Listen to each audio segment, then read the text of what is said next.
धर्म के क्षेत्र में जितने भी लोग लगे हैं, धर्म की यात्रा में चल रहे हैं,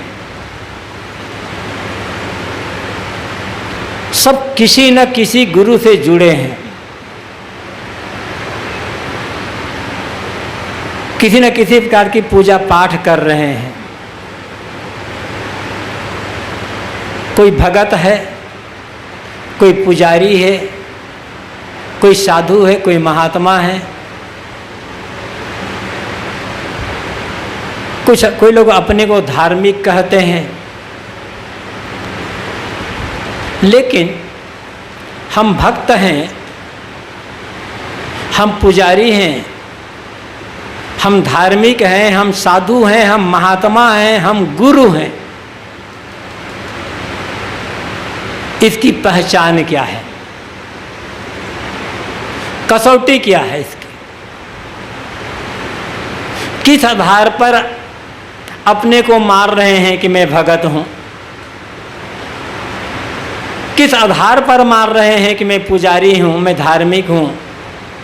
किस आधार पर हम कहते हैं कि हम सत्संगी हैं, साधक हैं, साधु महात्मा और गुरु हैं, हम कल्याणार्थी हैं? कसौटी क्या है? कपड़ा, चोटी, तिलक, माला, कंठी, पूजा, क्या ये कसौटी है? यदि भगत होने का, पुजारी होने का, धार्मिक होने का लक्षण या इन सब की कसौटी मंदिर में पूजा करना है, तो डाकू भी पूजा करता है, कसाई भी पूजा करता है किसी न किसी की, एक हत्यारा भी पूजा करता है किसी न किसी की, तो हत्यारा भी तो धार्मिक होगा। यदि पूजा करना धर्म की कसौटी है, पूजा करना भगत की कसौटी है, तो हत्यारा, डाकू, आतंकवादी भी किसी न किसी की पूजा करते हैं। तो क्या हम उन्हें पुजारी धार्मिक मानेंगे? सदगुरु कबीर का एक पद है जिसकी पहली पंक्ति पर हम चर्चा करेंगे थोड़ी सी। सदगुरु कबीर कहते हैं, ये पद बीजक में नहीं है, बीजक के बाहर का पद है, लेकिन निर्णय तो निर्णय है। बीजक में हो या ना हो, जो निर्णय वाणी है, विवेकपूर्ण वाणी है, वो हर वाणी सदगुरु कबीर की वाणी है। कबीर का मतलब होता है निर्णय, कबीर का मतलब होता है विवेक, और कबीर का मतलब होता है पारख। जो पारक पूर्ण वाणी है, निर्णय पूर्ण, विवेक पूर्ण वाणी है, वो सारी वाणी कबीर की है। कहाँ लिखा है इससे कोई मतलब नहीं होता है, कहाँ लिखा है हमें पहचान, हमें इस चक्कर में नहीं पड़ना है, क्या लिखा है इससे मतलब होगा। तो कबीर साहब की पंक्ति है, सदगुरु शरणे जाए के तामस त्यागिए। तुम गुरु की शरण में चले गए हो, गुरु के भगत हो गए हो, साधु महात्मा हो गए हो,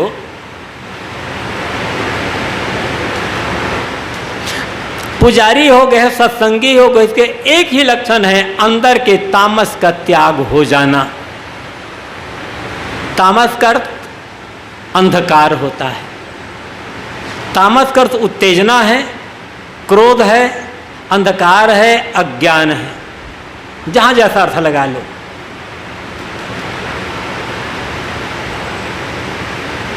दीपक जलने का अर्थ होता है अंधकार का मिटना। गुरु की भक्ति कर रहे हैं, पूजा कर रहे हैं, साधु बनकर साधना भी कर रहे हैं, अज्ञान का अंधकार मिटा है या नहीं मिटा है? किस मत को मानते हैं, किस परंपरा को मानते हैं, किसकी पूजा करना है, ये सब बाहर की बात है। किस गुरु के शिष्य हैं, ये भी बाहर की बात है। कोई गुरु छोटा नहीं होता है, कोई गुरु बड़ा नहीं होता है। गुरु का अर्थ होता है महान, गुरु का अर्थ होता है वजनदार। आप सब को देखिए, गुरु का अर्थ मिलेगा आपको वजनदार, श्रेष्ठ और बड़ा, जो आचरण से बड़ा हो, त्याग से बड़ा हो, चरित्र से बड़ा हो, वो हर आदमी गुरु है। साधु के कपड़े में है या भगत के कपड़े में है, कोई फर्क नहीं पड़ेगा। स्त्री शरीर में है कि पुरुष शरीर में है, कोई फर्क नहीं पड़ने वाला है। साधना चाहिए, ज्ञान चाहिए, वैराग्य चाहिए, सरलता और विनम्रता चाहिए। ये गुरु की पहचान होती है।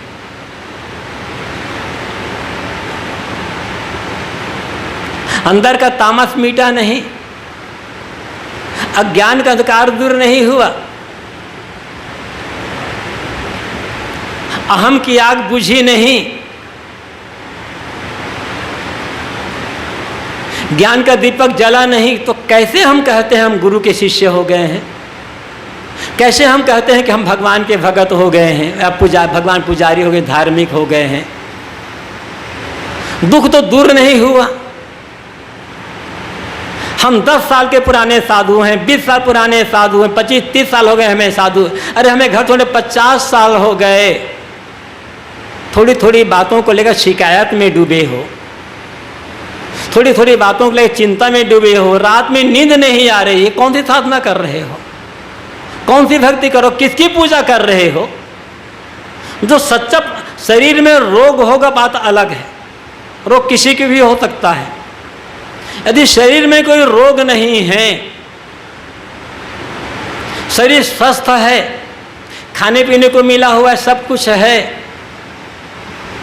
इसके बाद भी आपको रात में नींद नहीं आ रही है, करवा बदल रहे हैं, तो आप न भक्ति जानते हैं, न पूजा जानते हैं, न धर्म साधना जानते हैं। घोर संसारिकता मन में भरी हुई है। जिसके मन में संसारिकता भरी होगी जबरदस्त, उस आदमी को रात में नींद नहीं आएगी। बढ़िया साधु है कि गृहस्थ है, इससे कोई मतलब नहीं होता, मतलब मनुष्यता से है। जो आज साधु है वो भी कभी घर में किसी माता पिता से जन्म लिया है, और साधु का अर्थ होता है साधना करने वाला। और जो साधना करता है उसको नींद नहीं आ रही रात में, तब हम भक्तों को क्या खाली मन पर बैठ करके ज्ञान का उपदेश दे देंगे? इतने हमारी साधना पूरी हो जाएगी?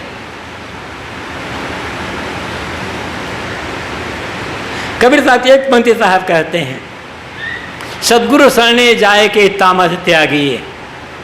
गुरु की शरण में गए हो तो अंदर का तामस, अज्ञान का अंधकार दूर हुआ है या नहीं हुआ है? ज्ञान का दीपक जला है या नहीं जला है?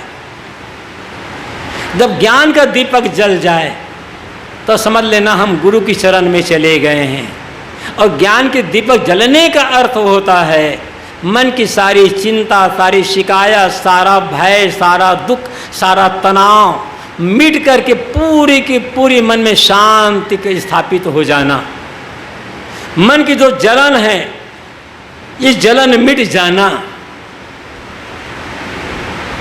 सदगुरु कबीर क्या कहते हैं? ई जग जरते देखिया अपनी अपनी आग, ऐसा कोई ना मिला जासो रहिए लाग। साहब कहते हैं अपनी अपनी आग। बाहर की जो आग होती है वो आग ना अपनी होती है ना पराई होती है, वह आग केवल आग होती है। अब बाहर की आग में लोग कहाँ जल रहे हैं? कभी कभार फैक्ट्री में, दुकान में, घर में आग लगती है तो 2-4-10 लोग जल जाते हैं। यहाँ तो साहब सदगुरु कबीर कहते हैं संसार के सारे लोग अपनी अपनी आग में जल रहे हैं। ये अपनी अपनी आग क्या चीज़ है? ये आग है काम की आग, क्रोध की आग, लोभ की आग, अहंकार की आग, ईर्ष्या द्वेष की आग, घृणा बैर विरोध की आग, वैमनस्य की आग। ये अपनी अपनी आग है।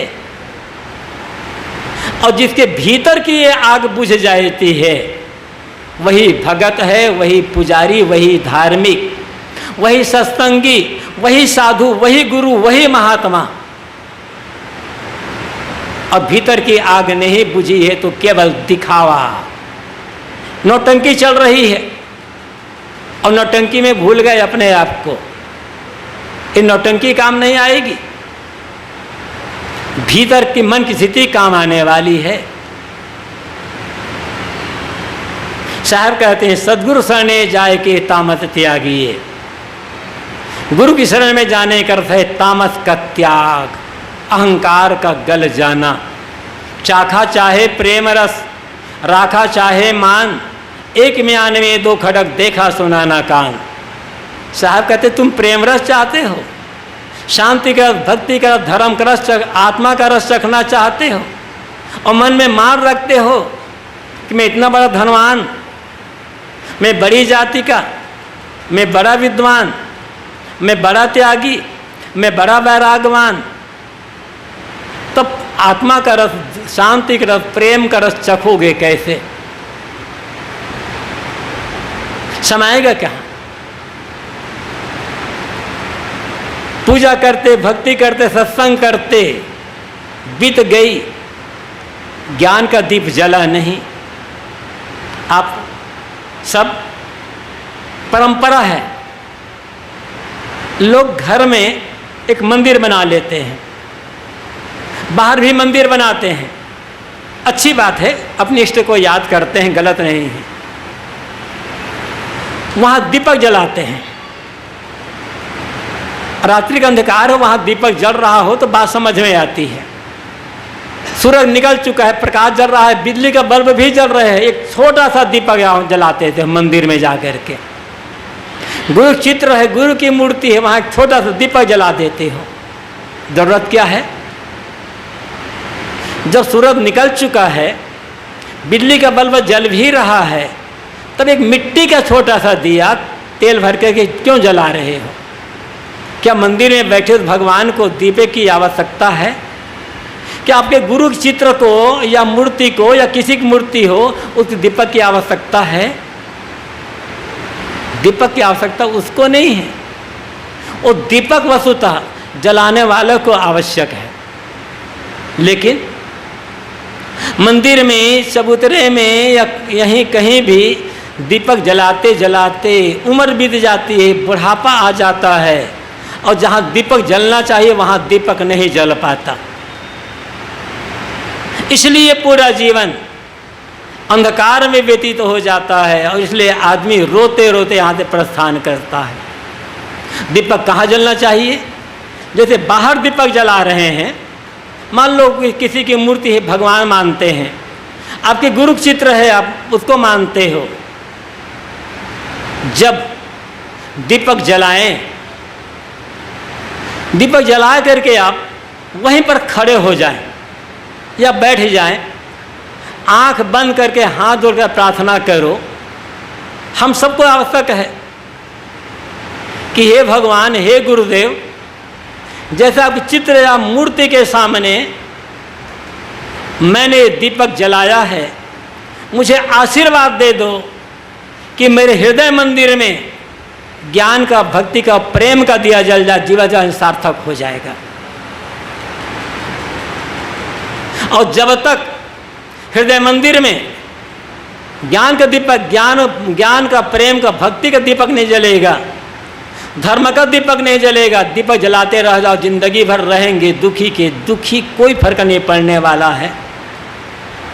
और जब भीतर ज्ञान का दीपक जलेगा, प्रेम, भक्ति, धर्म का दीपक जल जाएगा, तब सारा तामस दूर हो जाएगा, सारा अंधकार दूर हो जाएगा। आदमी इसलिए नहीं भटक रहा है कि बाहर अंधकार है, आदमी इसलिए ठोकर नहीं खा रहा है कि बाहर अंधकार है, आदमी इसलिए गलत काम नहीं कर रहा है कि बाहर अंधकार है, आदमी इसलिए भटक रहा है कि भीतर अंधकार है, भीतर अज्ञान का अंधकार है।